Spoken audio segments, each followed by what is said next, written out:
नमस्कार। आकाशवाणी जयपुर अजमेर से प्रस्तुत हैं प्रादेशिक समाचार।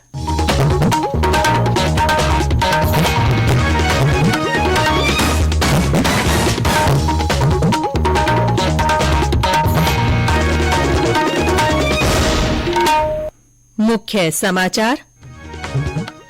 राष्ट्रपति द्रौपदी मुर्मू आज से प्रदेश के 2 दिन के दौरे पर। आज राजभवन में संविधान पार्क का उद्घाटन और कई सौर परियोजनाओं का शुभारंभ करेंगी। प्रधानमंत्री नरेंद्र मोदी आज 108वीं भारतीय विज्ञान कांग्रेस को संबोधित करेंगे।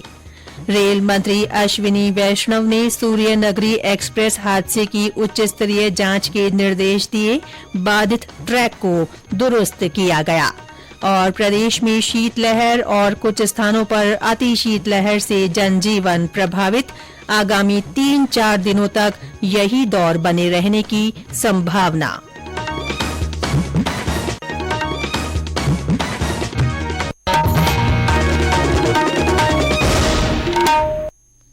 समाचारों के साथ मैं रितिका गुप्ता। और अब समाचार विस्तार से। राष्ट्रपति द्रौपदी मुर्मू आज से प्रदेश के 2 दिन के दौरे पर रहेंगी। राष्ट्रपति जयपुर के राजभवन में संविधान पार्क का उद्घाटन करेंगी। वे वर्चुअल माध्यम से राजस्थान में सौर ऊर्जा मंडलों की वितरण प्रणाली का भी उद्घाटन करेंगी और 1000 मेगावाट की बीकानेर सौर ऊर्जा परियोजना की आधारशिला रखेंगी। राष्ट्रपति ब्रह्म कुमारी संस्थान द्वारा आयोजित राष्ट्रीय अभियान आध्यात्मिक शक्ति द्वारा उभरते भारत में भी सम्मिलित होंगे। कल राष्ट्रपति पाली में आयोजित होने जा रही भारत स्काउट एंड गाइड की राष्ट्रीय जम्बूरी का भी उद्घाटन करेंगी। ब्यौरा हमारे संवाददाता से। राष्ट्रपति द्रौपदी मुर्मू आज राजभवन में संविधान उद्यान का उद्घाटन करेंगी। वे वर्चुअली ऊर्जा मंत्रालय की विभिन्न सौर परियोजनाओं का उद्घाटन करेंगी और 1000 मेगावाट की बीकानेर सौर ऊर्जा परियोजना की आधारशिला रखेंगी। श्रीमती मुर्मू राजभवन में राज्य के विशेष रूप से कमजोर जनजातीय समूहों के सदस्यों से चर्चा करेंगी। वे आज शाम आबू रोड में ब्रह्म कुमारी की ओर से आध्यात्मिक सशक्तिकरण से स्वर्णिम भारत का उदय विषय पर शुरू होने वाले एक अभियान में मुख्य अतिथि होंगी। राष्ट्रपति कल पाली जिले की रोहट में भारत स्काउट्स गाइड की 18वीं राष्ट्रीय जम्बूरी का उद्घाटन भी करेंगी। जितेंद्र द्विवेदी, आकाशवाणी समाचार, जयपुर। प्रधानमंत्री नरेंद्र मोदी आज वीडियो कॉन्फ्रेंस के माध्यम से 108वीं भारतीय विज्ञान कांग्रेस को संबोधित करेंगे। इस साल के सम्मेलन का विषय है महिला सशक्तिकरण के साथ सतत विकास के लिए विज्ञान और प्रौद्योगिकी। सम्मेलन में सतत विकास, महिला सशक्तिकरण और विज्ञान तथा प्रौद्योगिकी की भूमिका से जुड़े मुद्दों पर चर्चा होगी। प्रौद्योगिकी, इंजीनियरिंग, गणित, शिक्षा और आर्थिक भागीदारी तक महिलाओं को समान पहुंच प्रदान करने के साथ अध्यापन, अनुसंधान और उद्योग जैसे क्षेत्रों में महिलाओं की भागीदारी बढ़ाने पर भी विचार विमर्श किया जाएगा। विज्ञान और प्रौद्योगिकी के क्षेत्र में महिलाओं के योगदान पर एक विशेष कार्यक्रम का आयोजन किया जाएगा, जिसमें प्रख्यात महिला वैज्ञानिकों के व्याख्यान होंगे। भारतीय विज्ञान कांग्रेस के साथ कई अन्य कार्यक्रमों का आयोजन भी होगा। बच्चों में वैज्ञानिक रुचि और मानसिकता विकसित करने के लिए बाल विज्ञान कांग्रेस आयोजित होगी। कृषक विज्ञान कांग्रेस जैव अर्थव्यवस्था में सुधार और युवाओं को कृषि की ओर आकर्षित करने का मंच प्रदान करेगी। जनजातीय विज्ञान कांग्रेस का भी आयोजन किया जाएगा। इसमें जनजातीय महिलाओं के सशक्तिकरण पर ध्यान केंद्रित किया जाएगा। पहली विज्ञान कांग्रेस 1914 में आयोजित की गई थी। भारतीय विज्ञान कांग्रेस का 108वां वार्षिक सम्मेलन महाराष्ट्र में राष्ट्रीय संत तुकादोजी महाराज नागपुर विश्वविद्यालय में आयोजित होगा, जो इस वर्ष अपना शताब्दी वर्ष भी मना रहा है। रेल मंत्री अश्विनी वैष्णव ने पाली के पास सूर्यनगरी एक्सप्रेस की 13 डिब्बे रेल पटरी से उतरने के कारण हुई घटना के स्थल का जायजा लिया। इस दौरान रेलवे बोर्ड के चेयरमैन अनिल कुमार लाहौटी सहित रेलवे के कई वरिष्ठ अधिकारी उनके साथ रहे। श्री वैष्णव ने घटनास्थल का गहनता से निरीक्षण किया। श्री वैष्णव ने उत्तर पश्चिम रेलवे के जीएम विजय शर्मा से घटना की पूरी जानकारी ली। इस दौरान जोधपुर मंडल रेल प्रबंधक गीतिका पांडे, पाली सांसद सांसद पीपी चौधरी भी उनके साथ मौजूद रहे। रेल मंत्री ने मीडिया से बातचीत में कहा कि भविष्य में ऐसी घटना न हो, इसको लेकर आवश्यक कदम उठाए जाएंगे। श्री वैष्णव ने घटना की उच्च स्तरीय जांच के निर्देश दिए और अधिकारियों को देर रात तक बाधित ट्रैक को जल्द से जल्द शुरू करने को कहा। इसके बाद रेलवे प्रशासन ने त्वरित कार्रवाई करते हुए रेल मार्ग को रात 10 बजे तक दुरुस्त कर दिया और लाइट इंजन चलाकर ट्रैक का ट्रायल भी कर लिया। इसके बाद एक मालगाड़ी बोमादरा से रवाना होकर घटना स्थल से गुजरते हुए राजकीय आवास पहुंची और ट्रायल के बाद इस रेलखंड को क्लियर दे दिया गया।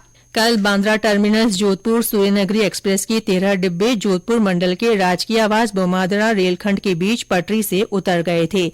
इसकी सूचना मिलते ही रेल प्रशासन ने तुरंत कार्रवाई करते हुए स्थानीय लोगों की सहायता से बचाव कार्य शुरू किया। दुर्घटना में किसी तरह की जनहानि नहीं हुई। 26 यात्रियों को चोट आने के कारण पाली के बांगड़ अस्पताल में प्राथमिक उपचार के लिए ले जाया गया। इसके बाद वे सकुशल अपने घर पहुंच गए। बाकी यात्रियों को भी निजी वाहनों से गंतव्य तक पहुंचाया गया। ये समाचार आकाशवाणी जयपुर अजमेर से प्रसारित किए जा रहे हैं। मुख्यमंत्री अशोक गहलोत ने कहा है कि राज्य सरकार प्रदेश में आयोजित होने वाली G20 की सभी बैठकों के लिए पूरा सहयोग देगी।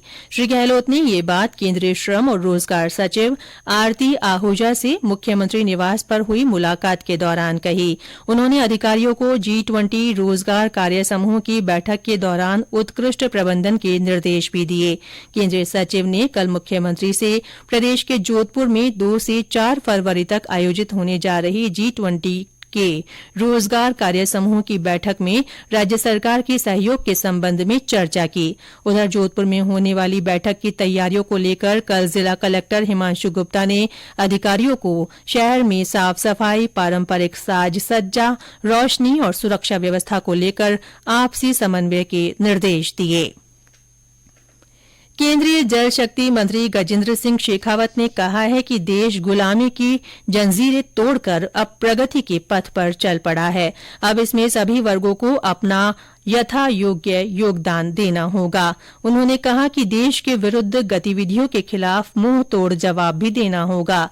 श्री शेखावत ने ये बात कल जोधपुर के समाराव गांव में जानियों की ढाणी में शहीद हवलदार भियाराम जानी की स्मृति में बने स्मारक के लोकार्पण और प्रतिमा अनावरण समारोह में कही। श्री शेखावत ने कहा कि ये गांव पूरे देश के लिए प्रेरणास्पद है, क्योंकि यहाँ के 6 बेटों ने भारत माता की रक्षा के लिए अपना सर्वस्व समर्पण किया है।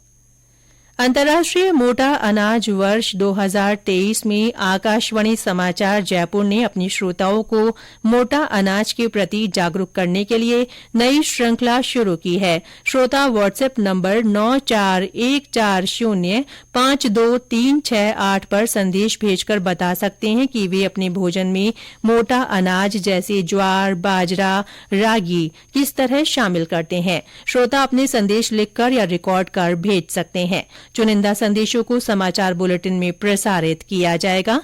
व्हाट्सएप नंबर एक बार फिर सुन लीजिए, 9414052368।